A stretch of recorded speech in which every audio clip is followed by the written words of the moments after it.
All right. Right. Good evening and welcome to the NABJ Entrepreneur Task Force webinar, where it's called Making the Most of Conferences as a Freelancer or Media Entrepreneur. So welcome this evening and looking forward to a dynamic discussion with three wonderful panelists here brought to you by the NABJ Entrepreneur Task Force.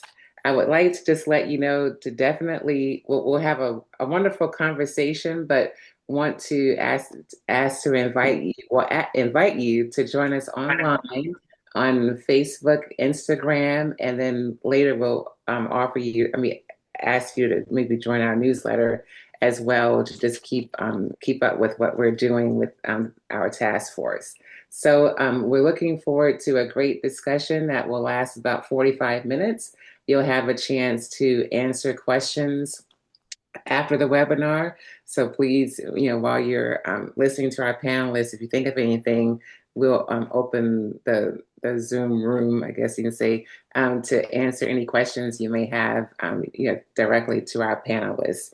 And then also, so we'll just ask you to just maybe put it in the chat or the Q&A, your questions, and then we'll get to them after our discussion. So I'd like to introduce you to Shanae, who is the head of our Entrepreneur Task Force, and she will introduce our panelists.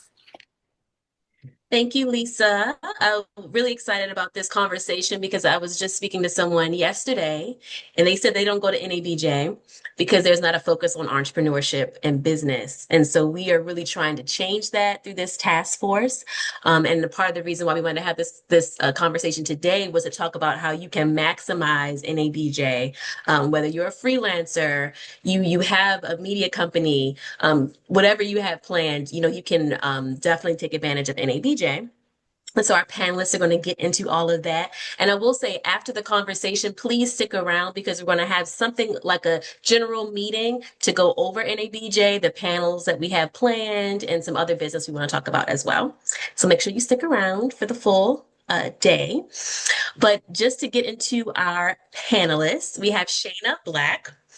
And she is based in Cleveland, the co-chair of the NABJ convention, and also the founder of Black Girl Media, which started as a Facebook post in 2016 and now has grown into a platform that includes videos and podcasts, telling stories of the underrepresented and training the next generation of journalists. So that is amazing.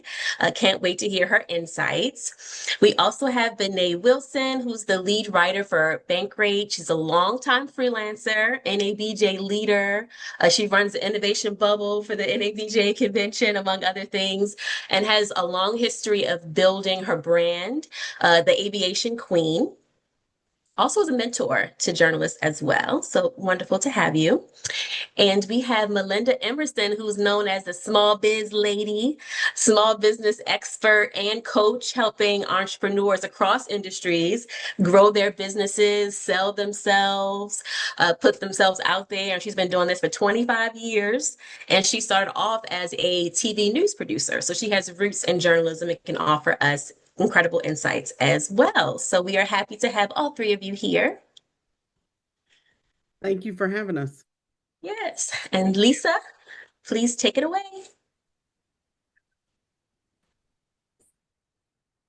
Lisa, you're muted.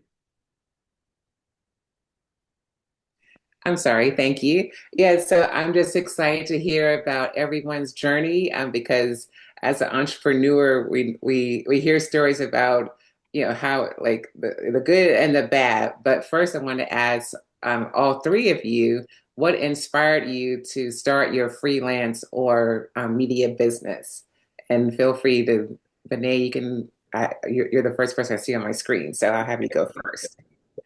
Thank you, Lisa, and thank you for having me. I call myself the accidental freelancer because in 2011, I was working at Aviation Week and Space Technology magazine, a publication that's so old that Orville Wright was a subscriber at the time, and I still am the only Black woman covering aviation exclusively. And I was one of 5 people of color who covered aviation.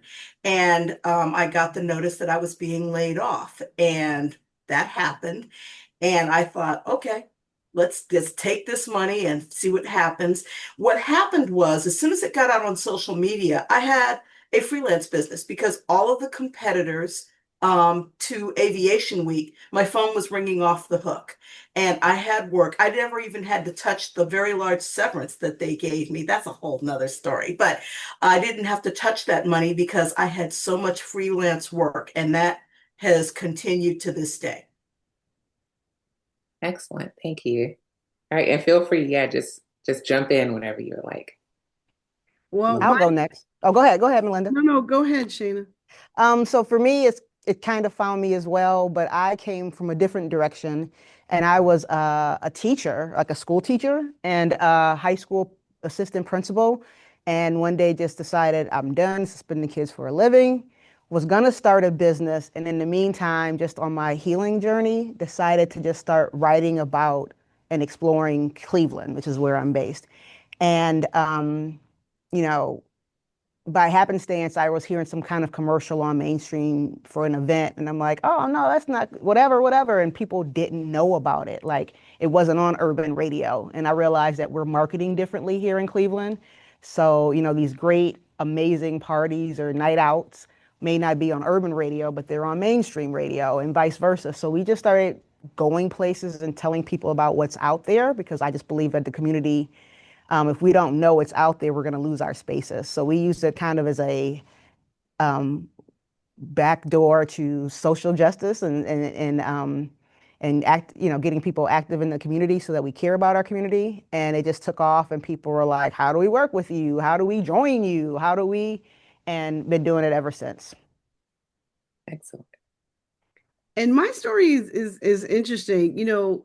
I went to school. I have a journalism degree from Virginia Tech. When I graduated, when I was in school, I did 3 internships, one with ABC News in London, one with, Today Show in New York one summer. My whole dream job was to get a producer job in top market television. And I got it my second year out of college. I was 23 years old. I got hired by NBC 10 in Philadelphia. But here's what I realized. You got to be careful what you wish for because you just might get it. So I got my dream job, and y'all, I hated it. Like I worked with people who I didn't think were very smart and who I didn't like.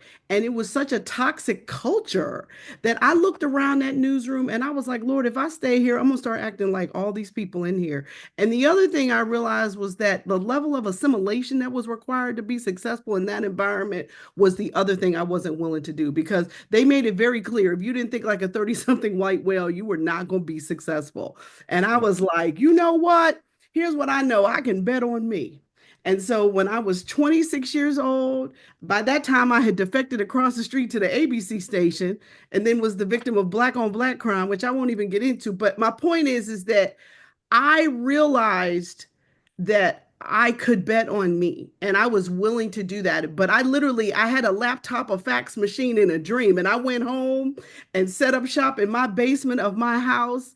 And I thought when I walked away from the journalism industry that would be it for me. But God had a better idea for me because he said, well, I told you one day you were going to be famous for writing a book. And I did that.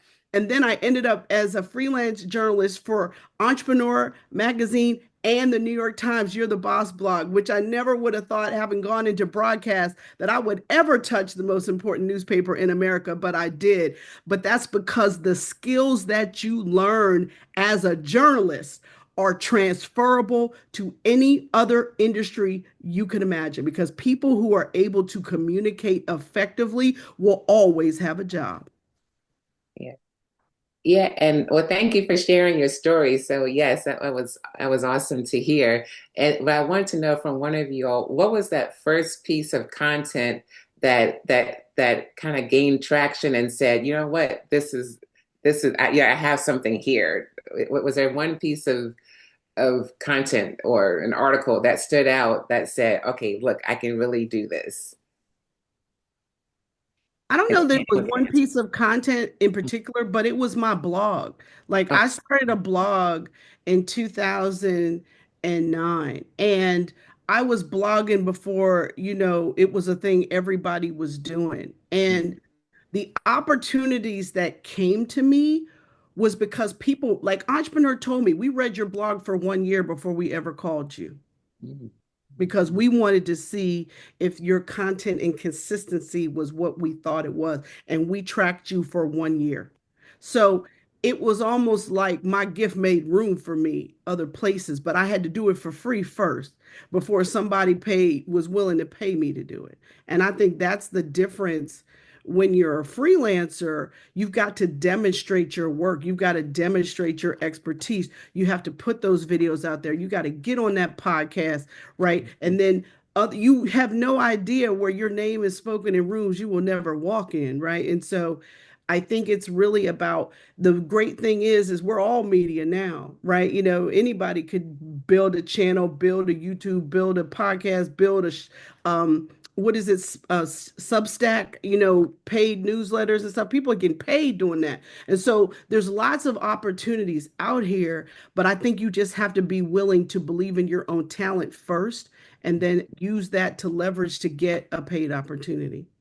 Great. Yeah. Yes. Now, speaking about community, what like tips and tricks would you all give to or share with building a community, especially in a particular market, like in Cleveland or with aviation, a small business, what do you recommend for building a community? For us, we do authentic voice. So for each of our platforms, our first was a blog called Black Girl Cleveland, which we still have, and it's turned more into a news site. But it's from the lived experiences of Black women in Cleveland. Honestly, we started off kind of petty, because we're a little bit petty over here. And there was a blogger who would just be like, "Isn't it just so wonderful when you have goats lick your face in yoga?" And I'm like, "No, it's not." And "Oh, let's have my kids eat garlic ice cream at the garlic festival." And I'm like, "No, we don't do that." And so since a lot of the blogs, and you've probably seen it in TikToks, are so just whitewashed and melanated, we just started off with a simple question like, do Black girls do goat yoga? Do Black girls, so some of our first articles are always a question title, like, do Black girls do this? And sometimes we do it, like, and it's the experience of that. And since that, our scalability was like now we have cleanagers. So they're high school teenagers in Cleveland telling their story.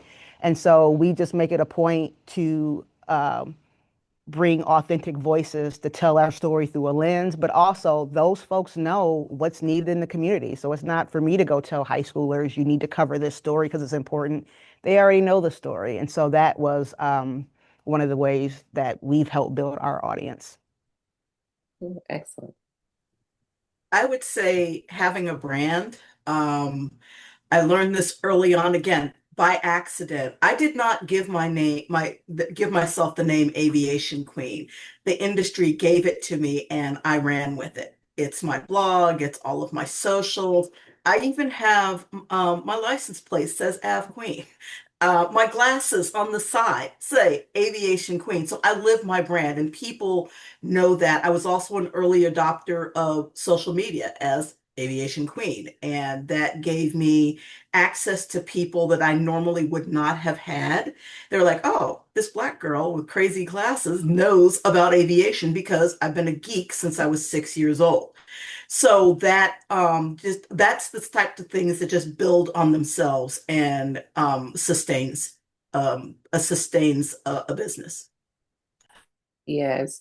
Well, now you all have shared the story about getting started, and we would like to know what are some of the challenges being an entrepreneur, because we know it can be a roller coaster ride sometimes. So feel free to share any challenges. And also to our attendees, thank you for your questions, and we will get to them after our discussion.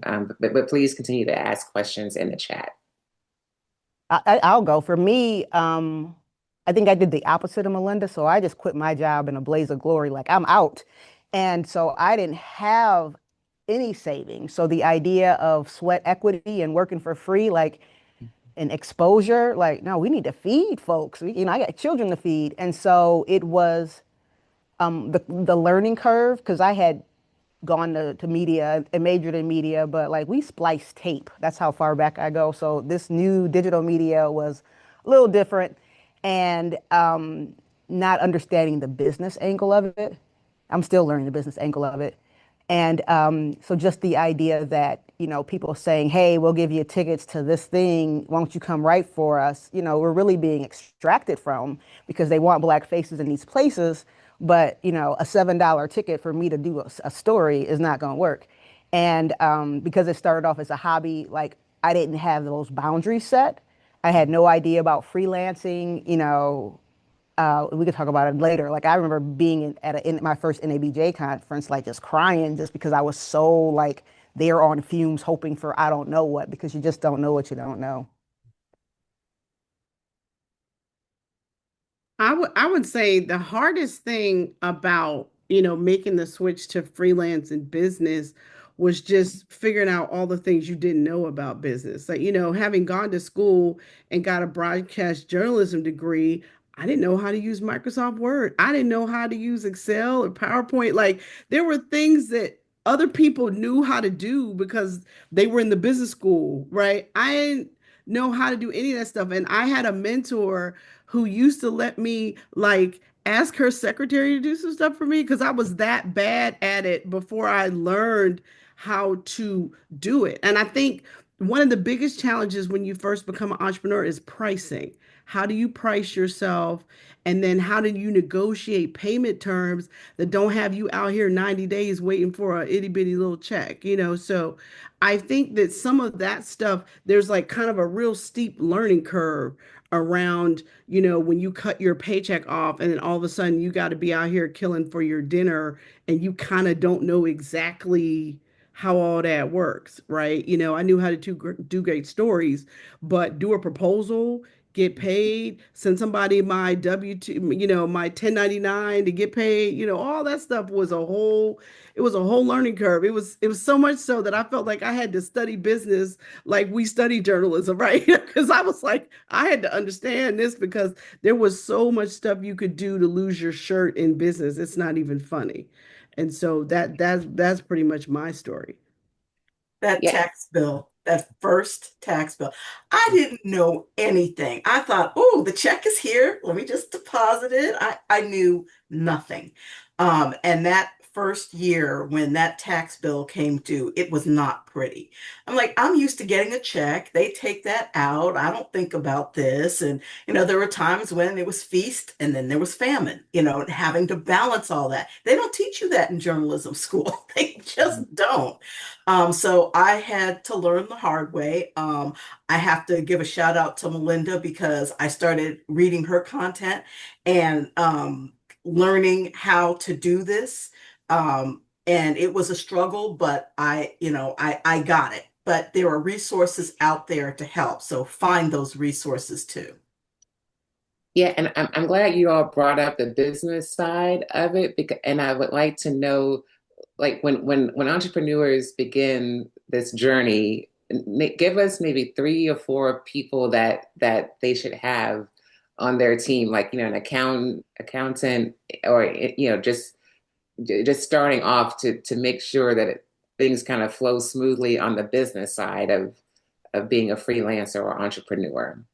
Well, I believe every small business owner should have what I call a kitchen cabinet of advisors. Mhm. So this is for 5 people. So the first person in your kitchen cabinet should be somebody who is already an entrepreneur, somebody who's been there, done that, and can help you sidestep these potholes that are out here. The second person you need in your kitchen cabinet is a client, either someone who can hire you, is willing to hire you, but just an advocate for you internally so that you can find out what the real budget is so your proposal don't go over. You know who I'm talking about, right? The third person is definitely a lawyer, definitely an accountant. And if you had the opportunity to go to college, you should know somebody who has these titles and what they do. And the last person I would just say is a mentor. And maybe that's not anybody in the industry, but it's the person that you call when you need talked off the ledge, right? When you get pushed too far or when you feel like the 4 walls are closing in on you, you got to have somebody that loves you that can pick you up and either, give you one of these or be like, girl, it's going to be okay. God is good. God didn't bring you this far to leave you. That person who can pour into you to pick you back up because it is hard. Being an entrepreneur, being a freelancer is not for everybody. Everybody can't stomach it.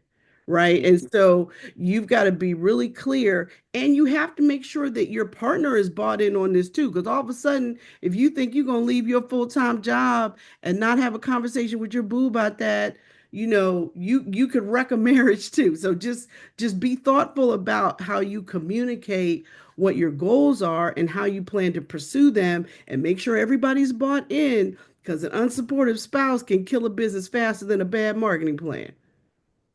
So I like Or, that. yeah, Yes. that's yeah. Thank you. major.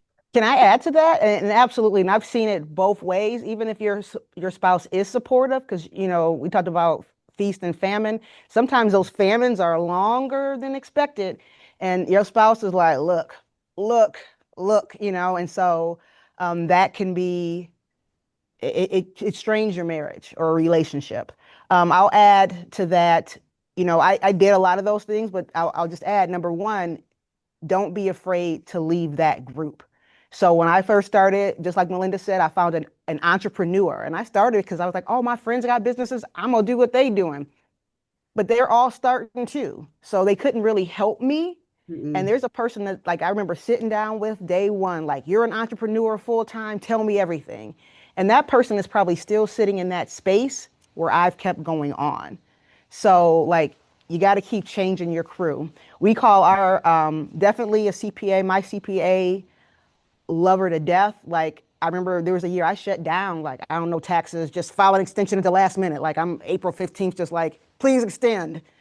And then she was like, let's get this together, and taught me how to expense. Cause I'm like, expense? What is that? Like, and she's like, meals. And I'm like, meals? Cause I was trying to live small. And then I have what we call squad. And so it's entrepreneurs that we're on the race together, but we're not in the same industry. So a lot of times when you look for that mentor, like, I'm not going to mentor you because you're a direct competitor. Like, if you're like, I want to talk to Black women in Cleveland too, like, I don't know if I'm going to mentor you.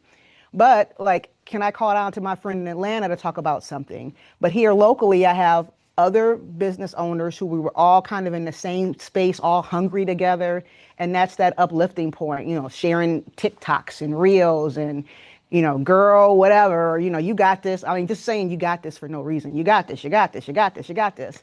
And it's Mhm. like a yoga teacher or a physical therapist, but as they're learning stuff, we're all learning together. I feel like it's that scene in The Color Purple where they're like writing stuff down and learning and sharing, and it's that. And so that squad, as we go different ways and ebb and flow, we'll all come back together.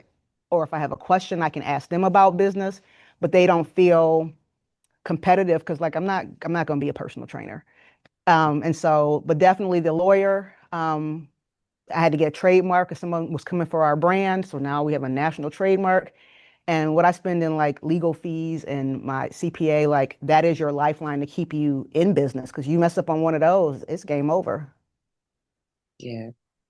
Yeah, well, thank you for sharing that. And actually, so we'll head on to preparing for our NABJ conference in Cleveland this summer, August, and this is conference season. So we want to ask you because Shana, you were part of the planning committee, and so kind of give us a heads up on what it was like planning for NABJ this summer for the conference, and what can attendees expect while attending the conference.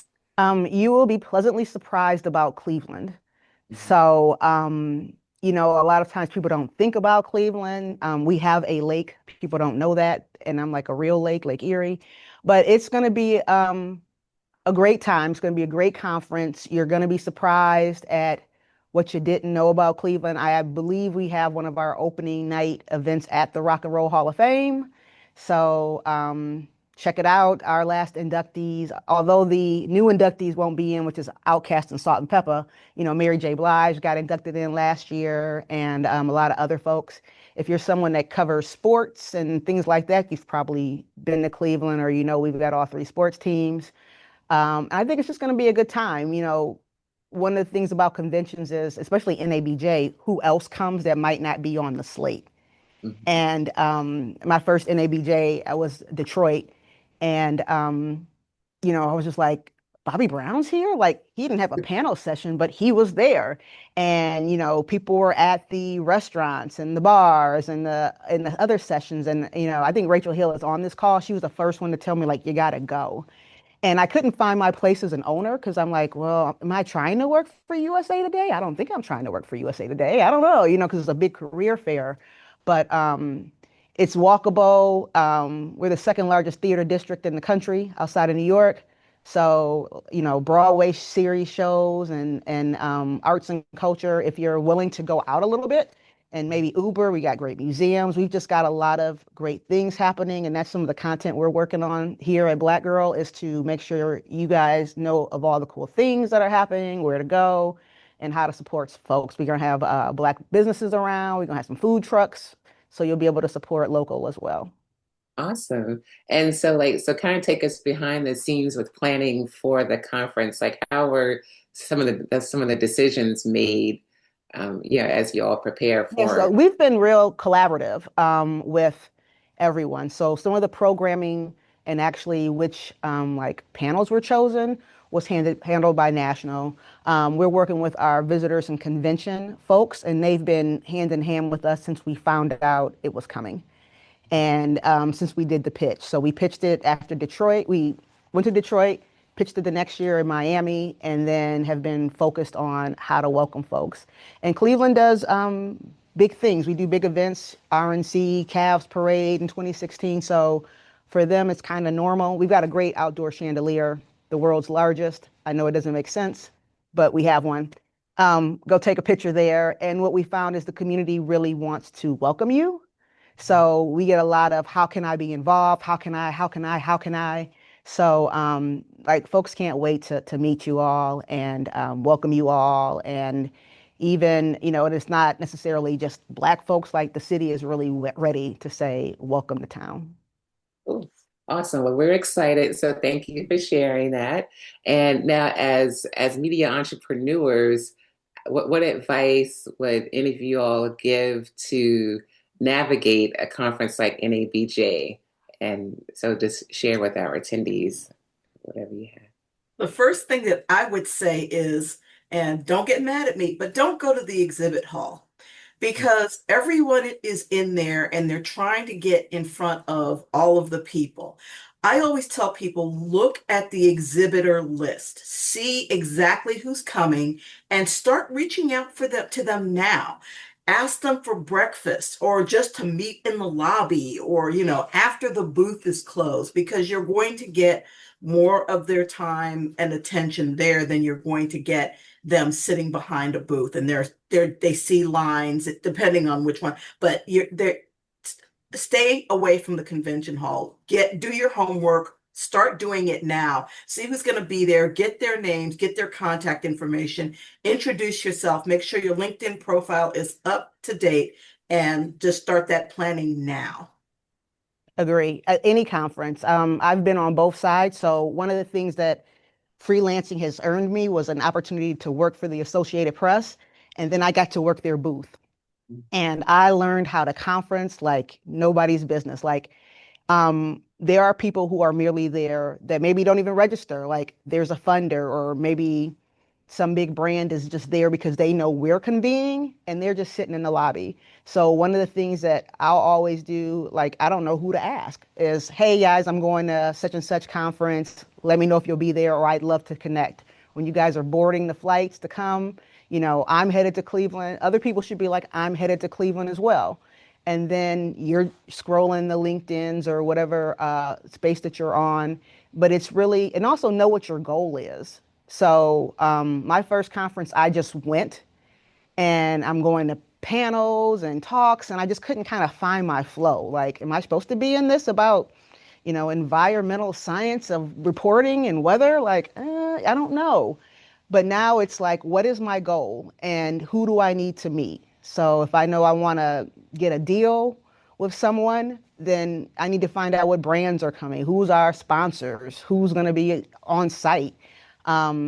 You can also make an appointment to meet them on the floor. So when I was at AP, they'd be like, oh, come by and let me know that you're there and maybe we'll grab lunch. So now I don't have to stand in line. I can say, oh, I'm looking to meet Janet.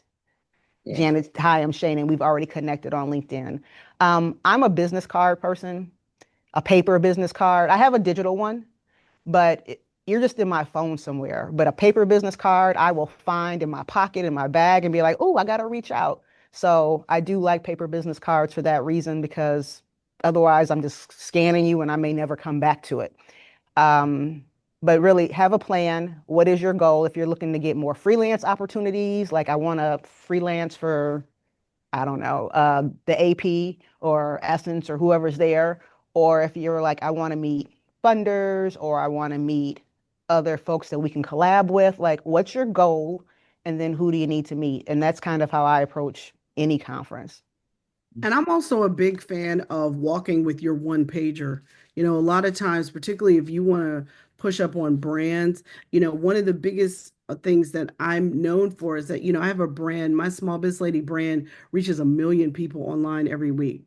And when people look at you, you'd be like, what? And I have a little one pager that I can hand somebody if they're interested in learning more about what my reach is and who it is and that kind of stuff that might make me advantageous for a campaign, or even media coverage, right? You can pitch yourself for media at this conference too. And so, one of the things I just want to remind you is that you have the ability to ask for business, you have the ability to ask for interviews too. So, don't forget the opportunity to talk about what you've built. If you've worked on a book or you have a book coming out, like things like that, you can tip people and find out, how far in advance is the talent booker for Tamron Hall, and everything else could be walking through there. So you just have to be ready. And again, I 100% agree with what Shana said. You got to have a goal, and don't get too many business cards. Like you need to get enough that you can actually have time to follow up with these people when you get home. Before you even leave, you should connect with every single person you meet on LinkedIn. And if you can't find them on LinkedIn, yeah, Yep. that means that they're not really who they say they are. So I think it's really important for you to act quick and and follow up, have your goals, but be ready with your own material should somebody want to learn more. Yep. And I love a good QR code. So while I can give you my business card, I can put my portfolio or our links in our QR code. So maybe the one pager, sometimes people don't want to hold, like there's a QR code that gives you everything you want, even, so use your That QR websites. code on the back of that business card. That's what Absolutely. you We do. on everything. And you can make Yeah. a QR code that just has like almost your fake link tree of everything you want people to see. But one thing that I learned from like a business coach, because I've done a lot of business classes, are know who you want to meet and just keep it moving. So, you're meeting someone that's a college student that just wants to talk, like, hey, I thank you, I will connect. But you got to keep it moving because you've only got so many days here with those folks. And there's people that are coming in and out, like she said, maybe the booking agent is there, but maybe they're not staying the whole week. So, really stay focused on what your goal is for the conference, the type of people you want to meet, and also who can maybe they introduce you to, not just say, oh, but like, how do we keep connecting upon connecting?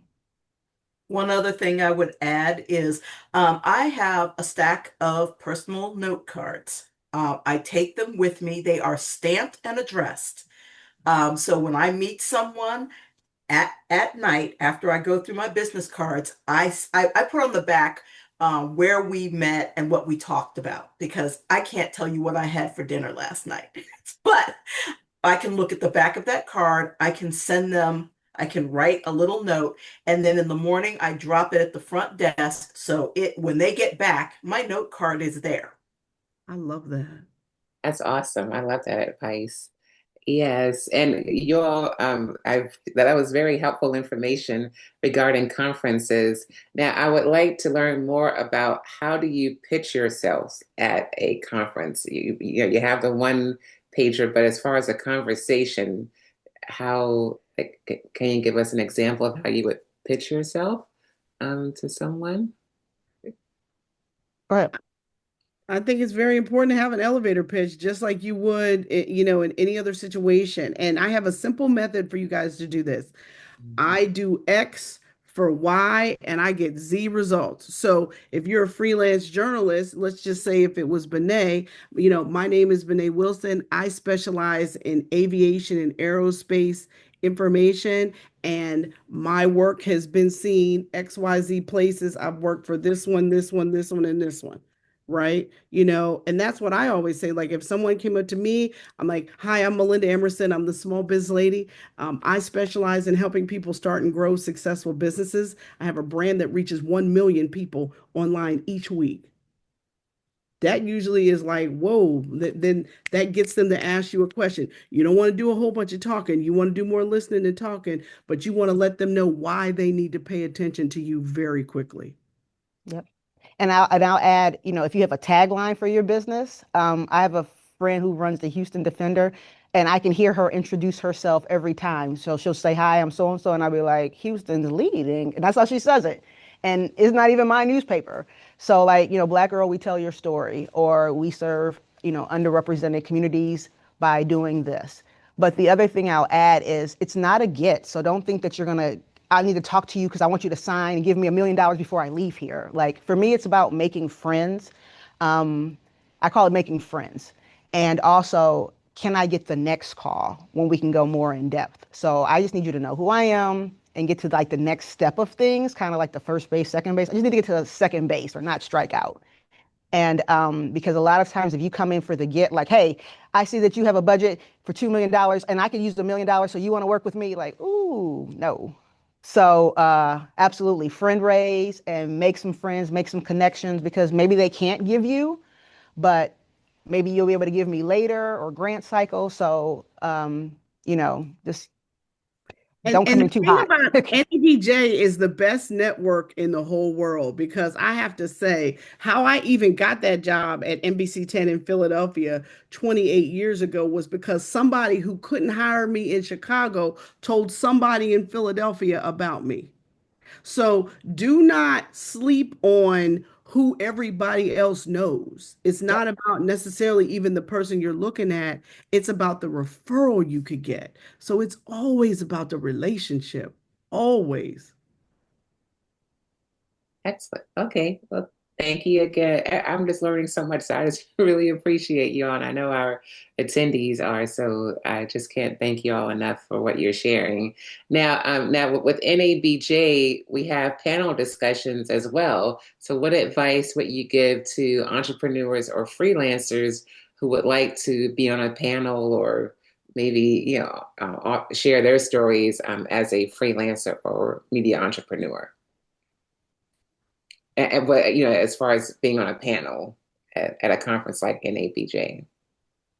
Well, I would say, well, at this point, they can't be on a panel, but what I would say is come to the panels. I'm so happy that the Innovation Bubble has Shanae and her panel, and I reached out to people. I was very deliberate because sometimes, and no shade to anyone, but sometimes the process to get a panel for NABJ can be a little intimidating and unwieldy. And I had flexibility with Innovation Bubble. So I was able to reach out to people like Shanae, and I know what people can do. But go to the workshops, listen to what people are saying, and speak up during the panel, and go up and introduce yourself quickly afterwards.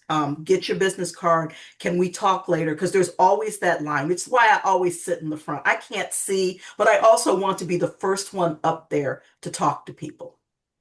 And more importantly, get their business card, because I can give you my business card all day. And sometimes there's a long line of people waiting to speak, and you've probably seen that after a fire panel. Um, I'll just slide in and just be like, "Hi, can I get your business card? I don't want to cut in front of the line," and I'm out. Because now I can always circle back. You're gonna kind of remember me like, "I just got your card." But also you want to get on panels. I've spoken at some NABJs, and it's something that's in our portfolio. So, now I'm a speaker that spoke on this. And it's just one of those things that the more we're trying to grow, because our industry is freelancers or new independent media, is so like you're not real news. And but now I can be like, oh, but let me tell you all the places I've spoken. I've spoken on the National Association of Black Journalists, and I've done this. And so it helps take away some of the ways people want to discount you, and to say, oh, you just do that cute little podcast, or that cute little thing you do. and then they want to just cut your money. So definitely like connect with people afterwards, and really come from a place of wanting to learn as opposed to like, I'm just going to get up and ask a question so that everyone sees me. It's, I want to learn and really try to connect with the speaker as opposed to the people in the audience when you're trying to, when you ask your questions or you're trying to, be in those sessions, and pick sessions that you want to learn or it's something that you can add on to. Excellent. Okay. Well, in closing, please share some words of advice to our attendees or anyone watching who would like to enter the wonderful world of entrepreneurship in media or journalism. The best advice I can give is that you're one idea away from being able to do anything you want. So you just really have to dig deep and figure out what you're really passionate about, because there is a niche you can serve. And the bigger the community you build around that niche, the more people will pay to have access to you and your audience. And so it's not just enough to be a writer. You have to build a tribe. Like if you look at what has just happened to Joy Reid immediately turned around and built a tribe that she is now monetizing. The same thing with Roland Martin. These guys are monetizing their tribes. So you guys have to think about how to use media to build a community, because when you build a community, people will pay you to have access to it. Mm-hmm. I'll say be consistent, because to the point earlier, people are definitely watching you, and people that like funders and people that have money are watching you and you don't even know it. Someone told me they follow my career for 2 years or so, and I'm like, you know me, but also when it comes to conventions, step outside beside this convention. What else is your area of expertise? So if you're covering the environment or arts and culture or what have you, like what are those conferences that the arts people go to? If you're an education reporter, yes, go to the journalism conferences, but you need to be at places where schools and principals are. If you're a makeup, person, you need to be at those conventions or Comic-Con or whatever that is, because it's the same process, but it's a different group of people, and it opens new doors. So, the journalism space gets very crowded because we're all trying to sell a story. But in an education conference, no one's trying to sell a story. They're trying to sell textbooks. And so now you're more unique and people want to hear from you. So like I think someone mentioned in the comments earlier, like we don't do a lot of marketing for our revenue generator. It's conferences for us. I would say what Melinda was saying about find your tribe. I'm honored to be on the board of the Institute for Independent Journalists, which is doing some fantastic work. We're going to be at all the conventions this year. We're going to have happy hours. Come by and see us and support the NABJ Entrepreneurship Task Force. I know how long they have been trying to do this, and it's here now, and it's a resource. But if you don't support the resource, then you can't complain when it's not there. So do that. And, again, I'm just going to give the plug to Melinda, because Melinda was just so helpful to me in my journey. And she is probably one of the most generous people that I have ever met, and I'm not even going to tear up. I attribute a lot of my success for my freelance business from the lessons that I learned from following her. So You're the best, Benét. Well, thank you all for sharing. And so now this was a wonderful conversation, and we greatly appreciate your time and insight. So now I'm looking in the chat and I see 2 questions. So if anyone has any questions they would like to add, please feel free to do that in the chat. So I'll look at our first one. It's from Taylor Harris. And she writes, ladies, can you tell us some of the jobs you held part-time or full-time until you were able to freelance full-time? And also, what was the moment that gave you confidence that you could provide for yourself full-time as a freelancer?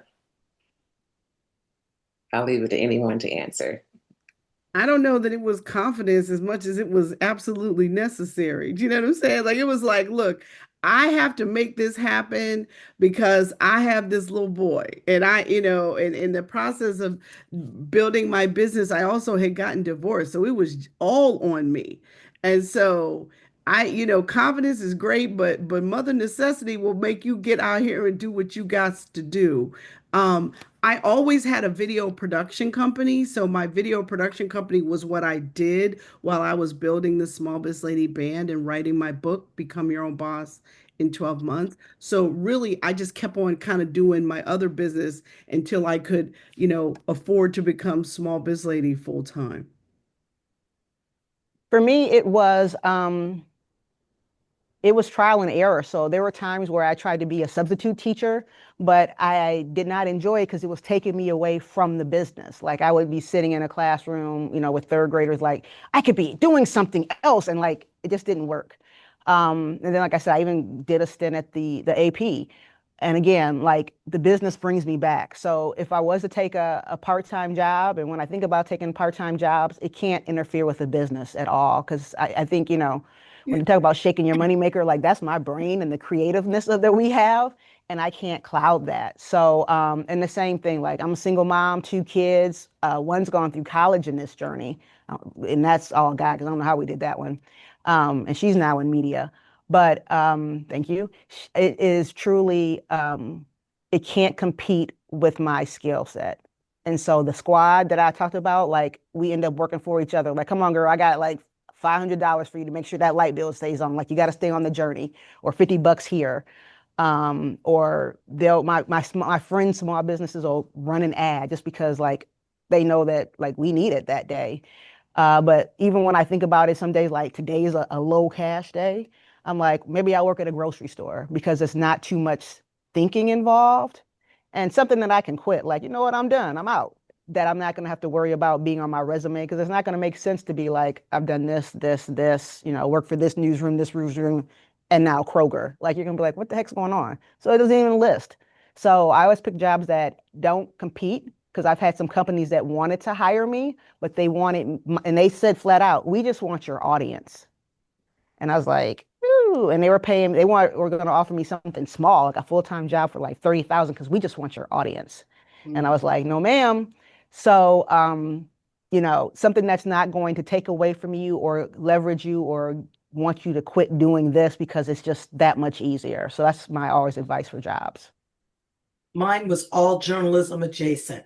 So I've been a Google Tools trainer for 8 years. I still do that. It's very flexible, pays quite nicely. I do other trainings for people, and that's a nice check.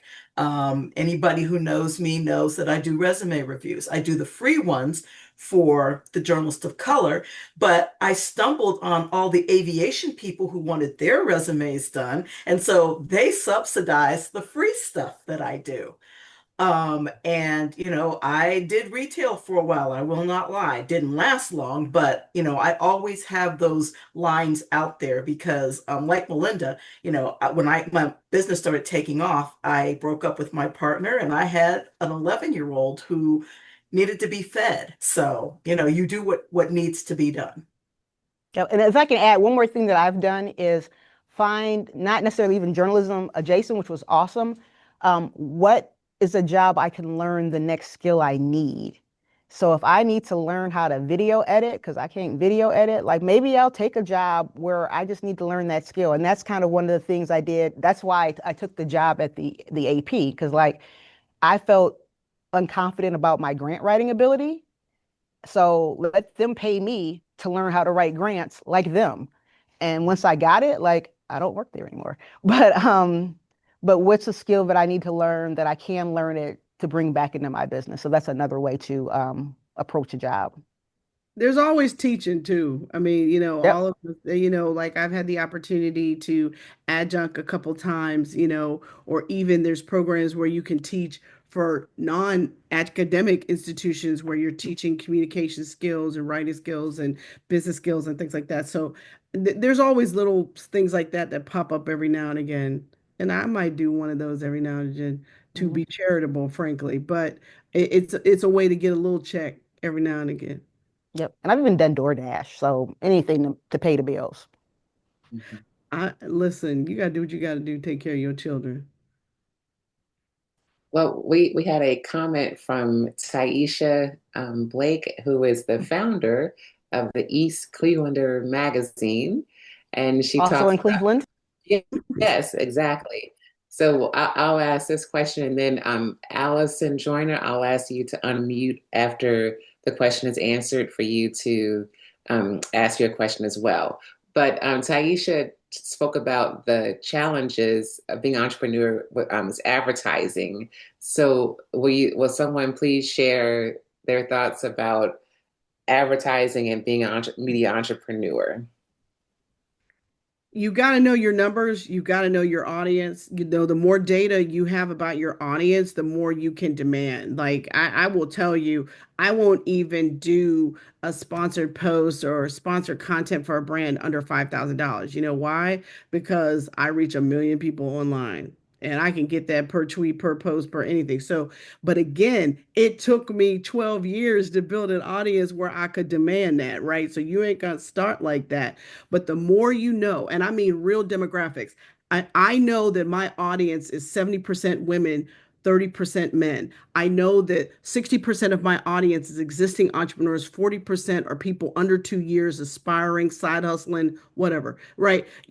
I know that 75% of my audience is between 18 and 44 years old. When you know those kind of stats about who your audience is, you can change the conversation with an advertiser. Hmm. So it's really about spending the money to get these analytics tools so that you know exactly what your audience is and what your reach is, and you have your price and you stand on your price. Yep. And know your packaging. So, we have a newsletter that goes out. That's our gold mine. Like, yes, I can put your ad on social media. And for me, like, I won't call it a throwaway because all money will take. But I know that that newsletter, the way I can pitch that newsletter way better than I can pitch why you should be on our TikTok feed. And Right. because of that, we may not say that you can just buy one ad. You may have to do a 6-month package or a 3-month package or 2 weeks just to up the numbers so that we can continue to generate revenue. And and then with each one, like when we on our one pager, it's other brands. So, people that have advertised with us, you have seen our work in this. And so it's really about your pitch, your one pager, and to make sure that not just your audience and your demographics. And I'll tell you our affinity groups and how people find us, but then also what's the package? Because, selling one slot for $200 when I could sell you double that is just way better to me. Oh, and your open rate is key too. What is your open rate on your emails? Yep. That's And a your click rate. Yeah, click-through rate and open rates on emails is the other way you negotiate for ads. Yep. Cool. All right, Allison, we'll let you you can unmute, ask your question, and then Lance, I'll ask your question to the panel after Allison is done. Uh, Good evening, everyone. Thank you so much. This has been very insightful. My question is for Melinda, especially since I actually am finished a book that is going on sale this weekend, and just doing the self-promotion right now is hard motivation, especially when you don't have the revenue coming in right now. So how did you stay motivated when you wrote your books and working for yourself for free right now as an entrepreneur? It was terrible. I mean, I have to be honest with you. So when I first wrote Become Your Own Boss in 12 months, it was due to my publisher September 1st and the market crashed September 14th. And they called me up and said, listen, thank you so much for being a first-time author that actually turned your book in on time. But listen, we don't think anyone's thinking about entrepreneurship right now, so we're shelving your book for 18 months. So then I was sitting up here like, what you mean? It was like, what? So literally, a friend of mine was like, and this was in 2008. So get in your time machine with me and go back. Okay. So a friend of mine was like, Melinda, listen, if I were you, I would start publicizing that book on social media anyway, like it's coming out anyway, and building a platform for your book before it comes out.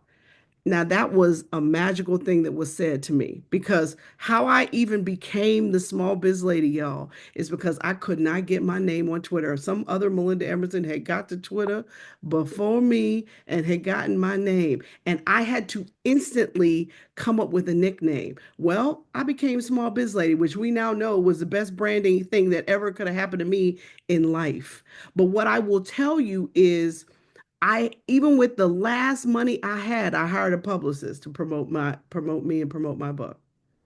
Even now, every single time I come out with a new edition of this book or my other books, I hire a publicist 3 months before that book comes out, and 3 months after. I hire them for 6 months, 6 months exactly.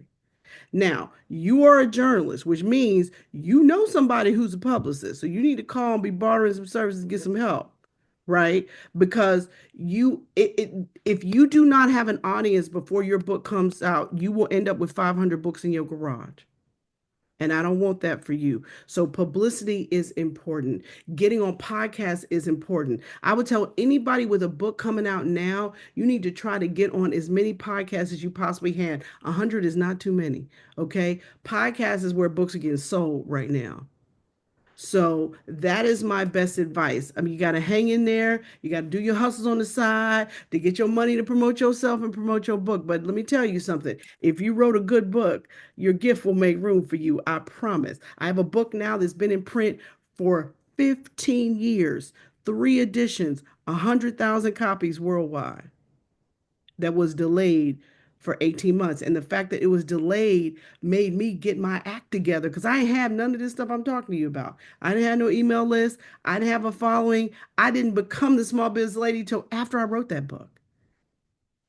So you got to do the work. You got to do the work. You have to become a brand before your book comes out. Or you got to do it while you got to build a ship while the ship is sailing, right? But you can do it. I believe in you. You can do it. Okay, we have the question from Lance. As someone who works in multiple industries, conferences can be expensive. What is the best way to finance yourself to go to these conferences if the job is not paying for it and you have to strategically pick the ones you attend? I actually do. DoorDash, Uber. I actually do. I have done this webinar for years on how to get the convention when you are broke. Okay. It's a little late now, but I always tell people, as soon as this year's convention is over, start saving for the next one. I've always done that. You can volunteer and get a free registration. That's opened now. There is a roommate bureau on Facebook where you can find roommates because money tight. You can't get into the convention hotel. People are doing Airbnbs now. You sign up for every breakfast and lunch. You get a free meal and you actually learn something, people. And then you go to the evening receptions. They're serving food, they have drinks, and there you go. You find people who are at the airport at the same time as you. If anybody's arriving on Monday, I get in. I always put that out there, and that's how I also meet people too. I can't remember the last time I actually took an Uber in or out where somebody wasn't in there with me. So and Cleveland has great transportation from the airport to downtown that is public transportation, and it's good public transportation. So those are all of my tips. You're getting dressed. Some people are worried about what to wear. I'm a thrifter and I'm also a sewer. So, I go to those thrift stores and I get stuff and I make it my own. So those are just some of the tips that I have. Yeah, I'll just add, yes, we have a red line light rail rapid train that comes straight into public square, and then it's just a short walk. So I think $5 round trip. So you can do that. But for someone that goes to a lot of conferences like NABJ, yes, and then others, I make a list of the conferences that I want to go to. So I'll do a sampling and say, oh, I want to go back to that one. I'll go to this one. There was a conference that was in Miami that I found out was just like all the funders of journalism. And I had no money. I flew in for a day and flew back home. Like, first flight out, left my house at 4 in the morning, got back to Cleveland midnight the same day. And you best believe I wasn't even registered. I just showed up, was in the lobby, hey, hey, hey, hey, hey, hey. And then somehow like somebody gave me their badge so I could slide into the lunch and eat. And that was it. So like I said, there's always people walking around. I wouldn't say for NABJ, but there are conferences that people like just happen to be in the lobby. You know, no one's going to know if you're sitting at a restaurant in Cleveland that you're not registered. Like you can still talk to people. So don't do that here. Come on and register and have a good time with us. But like she said, volunteering, there's lots of ways. It's just me getting myself there. And then the other thing, back to the CPA, I needed some expenses. So to know that I can expense that flight, be it a Spirit or a Delta or a car ride or an Amtrak, like I'm gonna be at a conference just because I know that I can sell my business better in person than just sending out cold call emails.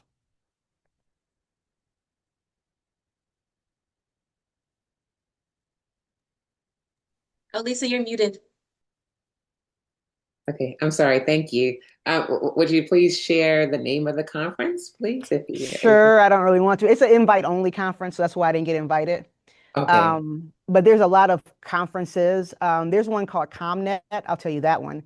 And their one rule is you can't pitch them. It's all for communication professionals. So it's really the foundations people's conference. They Mhm. have a scholarship this year. It's in St. Louis, and it's a really cool conference. And it's really expensive, but for me to be able, their whole point is for you to talk to each other. So I can go collect cards and find out who else is there and who else is there. And then I can come back and I've built my network. And then they'll tell me, oh, well, I see you again at the next conference. And I'm like, oh, the next conference, you say, I'm thinking about it. And, so I always try to have some kind of money for a flight and don't Save, stay at the host save them hotel. I might points, stay at a save Holiday them Inn. flight points for with stuff you want to I've do. done that too. Yep, fly one airline, and I've done it where I'm not at the host hotel. Like, I might be at a Comfort Inn because the host hotel is never a Comfort Inn. But I found one nearby. There's a Holiday Inn nearby here, within walking distance for that. But whatever we need to do to, can I sleep on your floor tonight? Like whatever I need to do to get there, so that if nothing else, I'm paying for the flight, and then I'll figure it out. I've booked flights hotels once I've arrived there using like a hotels tonight. So, the thing is to be committed to the conference. Absolutely. Excellent. Okay, well, let's see. We want to stay on schedule, so we're going to wrap up with our panelists. But thank you all. That this was amazing, and we appreciate everything that you all shared this evening for our attendees, but also people who will look at this interview, online at a later date. So thank you all for your time, your insight, and it was very informative. So I will pass it on to Shernay, who will go over NABJ Entrepreneur Task Force information. Yes, this was an excellent conversation. I know everyone got so much from it. I mean, kitchen cabinet of advisors, friend raise before you fundraise, so many amazing tips that you all shared. So thank you again so much. I want to invite someone. I saw that their hand was raised as well, but Travell Anderson is a candidate for VP of Digital for NABJ because this is elections time. Okay, and so I want to have Travell come on and ask their question. Oh, thank you so much. Hey everyone, I'm Trey Bell. I use they, them pronouns. I am a freelancer based in Los Angeles. I do culture and entertainment primarily. I have stumbled into kind of like grant funding as a way to support my independent journalism. And so I was interested to know if any of you had experience supporting your work through grants, if you could speak to that a bit. I do. I don't know if anyone else did. I just kind of jumped in. No, Shannon, go ahead. I have an example from a client of mine that I wanted to talk about, but Shannon, go ahead. Definitely. So, Black Girl Media is a for-profit business, but we are a fiscally sponsored project. And it covers, so it allows us, I mean, most of our dollars come in from philanthropy. And it just goes into that point of having different revenue models. So if I don't have advertising, like I'm gonna be like, hey, donate and get a tax deduction and buy us a cup of coffee, or I can go for a big grant. And within that, it's not always journalism grants because we're all going for the journalism grant. If I said today we should all apply for this, we're all going to apply tonight. So then the question is, what else is out there? What is your aligned, are you social justice, LGBTQ? There's a great for the LGBTQ because I was on that task force as well. They have their own conference in LGJA. So go to that conference. But there's ways to get grants for things that you cover. Like there's probably a grant for environment. There's probably grants for people that want to talk about AI, and there's grants for that. So we're just telling the story of AI, or we're telling the story of Cleveland, or what have you. And then that's how we do grants. And some grants, they'll give you a bunch of little grants that you just piecemeal together. I will say that I have pitched the same project to multiple grant funders so I can get the same 10K over and over and over and do one project. But then once you start making that connection with your grantor, sometimes they'll call you back up and say, hey, we got a little bit more money on the books. Is there something that you could do with another 20,000? And I'm like, oh, we'll figure it out. So it's possible. And then once you start making that funder connection, they'll start connecting you. So it's a thing and it can be done. The main thing is if you're fiscally sponsored like we are, you're not the one putting in the grant application. So, but it works. I would say that I've seen it both ways. I've seen people create their media organizations as social enterprises. I've also seen people, I have a client, they're Love Now Media, and they have built an incredible business here in Philadelphia. And they are technically a nonprofit, but they operate like a business because they're a social enterprise. So, and they've been able to get incredible grants. I mean, I think they're up to $2 or $3 billion in revenue, largely from grant funding. Now they do have a magazine that they sell, but all of their projects are foundation driven and everything they do is about love. But they do it from a social justice angle. It's really, really interesting what they do. But I would look them up. Their CEO is very innovative and creative and smart. And honestly, I think the social enterprise thing really could be the way to go, especially if you're doing, social justice or, talking about underrepresented populations and that kind of stuff. If that's where your work is, that's fundable. Mm-hmm. Very, very fundable. Yeah. And even anything, just to that point, like we have a group here called Cuyahoga Arts and Culture, and we talk about things to do in Cleveland. So for that, it works, find the funder that funds the actual thing you're telling the story on, and that gets you a little bit out of the journalism. But the main thing is if you're going to go for grant funding, they won't fund a for-profit, so you have to have some kind of sponsor. So, and that was our hardest part, was to find a fiscal sponsor. It took us a couple of years to do that. Thank you both. Yes, excellent. And so, Javelle, did you want to talk a little bit about the elections? Oh, sure. I can give a quick spiel real quick. I don't mind. Okay, absolutely. As I said, my name is Trayvell Anderson. I use they, them pronouns. I'm based in Los Angeles. I'm the immediate past Region 4 director on the NABJ board, former chair of our LGBTQ task force, and former president of the Los Angeles chapter. I'm running for vice president of digital because I see that position as the closest position on the board to innovation and forward thinking. And I feel like as an organization, we should be showing up better for our members, specifically freelancers and entrepreneurs, especially since we know more and more of our colleagues are going to become freelancers and entrepreneurs, not by choice, as I was thrust into freelancing 2 days before Christmas 2019. It was real bad. Yeah, real bad. But I've been able to carve a little bit of career out. I just feel like NABJ should be showing up more for us. If you are a national member, the ballot will go out on July 14th. And it'll be open through the end of convention. There are a number of candidate forums so that you can see who else I'm running against, as well as the other races. But I'll just drop my campaign platform and contact information in the chat. And if anyone would like to reach out directly or ask me any questions here, I'm totally down to answer. Thank you all so much. Thank you. All right. So I also want to get into what we have planned as a task force for convention. So I'm going to get my slides up real quick, just a little bit of slides. Let me see. Screen one.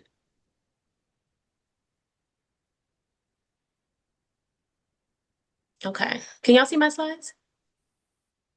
Okay. All right, so we have 2 panels scheduled for convention. Our first one's going to be on Thursday, and that one is about contracts, copyrights, trademarks, how to protect your content. So we had a session, when was that? In Vegas, I think, a couple years ago. And this was like everyone wanted to talk about contracts. And so we said, okay, we want to bring this back and have it be an actual panel. So we have 2 lawyers who are going to be talking individually. So we'll break it up into groups of 2. And so one specialized in contracts and another one specializes in trademarks and copyrights. And so we can flip it. So, for the first half, you can go speak to the contracts person, ask any questions you have, and then go for the second half, get the other questions answered from the other lawyer. That way it can be more of an intimate setting for you to ask your questions. And then, hopefully you can get a lot out of it. So we're excited to offer that. And that's going to be on Thursday from 11 to noon. And then on Friday, we have Media Entrepreneurship 101, launching your own platform. So similar conversations like we're having today, and specifically for people who are saying, okay, I want to go beyond freelancing. I want to start my own site or my own podcast or my own whatever it is. So we have a great panel who's going to be talking about what you need to do for that as well. Then on Saturday, we have a task force meeting. So we'll just kind of go over whatever we want to talk about. I haven't planned that out yet, but we're going to gather together, kind of rehash what's happening at the conference and go over any other business we have. That's going to be Saturday. I didn't have the time here, but I think it's 11 on Saturday. But of course, leading up to it, we'll send more information. And then outside of that, we are probably going to be doing a joint happy hour with the Institute for Independent Journalists. And so Benét mentioned them. I'm also on the leadership team for the Institute for Independent Journalists. Great organization. They're doing a lot of wonderful things. And so they want to partner with us. So we'll probably do a joint happy hour. Still planning on the time, but it's going to be Thursday. So hopefully we're not going to miss anything. I'm going to try to piece it in there so we don't miss any other events that we have planned or the convention has planned. And then also I'll be on the panel at the Innovation Bubble on that Friday, talking about designing entrepreneurship systems that work for you. And please let us know if you are going to be on a panel as well. So we want to promote our members. And so if you're going to be speaking or moderating, send us an email, let us know so that we can put it in the newsletter, put it in our social media, because we want to promote each other. That's what it's all about. And so we have been excited, and by we, I mean Lisa, Wayne, Brett, who's the outgoing chair. We have been working really hard to just revamp this task force, and it takes a lot though. And so we really want to extend it and open it up to see who else wants to join us. We want to form committees so that people can, work in small groups. Communications is a big one. We have our Facebook group, and we want to have content in there. We want that to be like an accountability form for everyone. If you have a question, you're like, okay, want to start my newsletter. Which one should I consider? Or, I'm trying to find this editor if you're a freelancer, right? So we want that platform to be there. but it takes time to manage. So we have the Facebook group, we have Instagram, we have the YouTube channel, we have an email. And so it's really important to keep everyone engaged. We want to have a team of folks who can support Wayne because he's our primary communications person. Then we have the program and convention committee. And so we want to offer programs at least every quarter, but ideally even more than that throughout the year. Do webinars like this and then have a general meeting afterwards. So if you are interested in helping us plan the different topics that we cover, if you say, okay, I know some great speakers who can talk about this particular topic. We really want to dive into what you guys care about and what you need to know. So if you are interested in that, and of course, the convention is a whole big thing that happens every year. And so in February, we need to submit our panel ideas and identify moderators and panelists. And so if you are interested in supporting us in that way, we have the program and convention committee. And then we have the corporate partners committee because we need money, right? So if you are good at, connecting with funders, because, they can sponsor some things, so say next year we want to do a reception and we want to have drinks, we want to have a DJ and all those things, we can get a sponsor to help support us.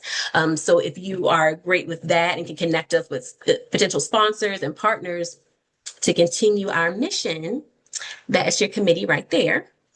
And then there's the advisory committee, and that's a committee really for people who can give us advice on how we can continue to grow as a task force. That's going to be led by Brett, who's our outgoing chair. So yes, those are the committees we have. I'm going to drop in the chat a little form. 2 questions. So if you're interested, please click into that form and just let us know which committee you're interested in and the best email address to reach you. And so then we'll have the committee chairs follow up with you and then we can start meeting and getting that going. And then my last slide is just a reminder of where you can find, as I mentioned, the communications committee. So, we have that Facebook group. I will drop that in the chat. If you're not already a part of it, please join. And it's a group, not a page, because we want it to be interactive. We want you to be able to post information to, not just us. And again, we also on Instagram and YouTube. It's the same NABJ ETF, right, Wayne? For Instagram and YouTube? I think it is. Yes. Okay.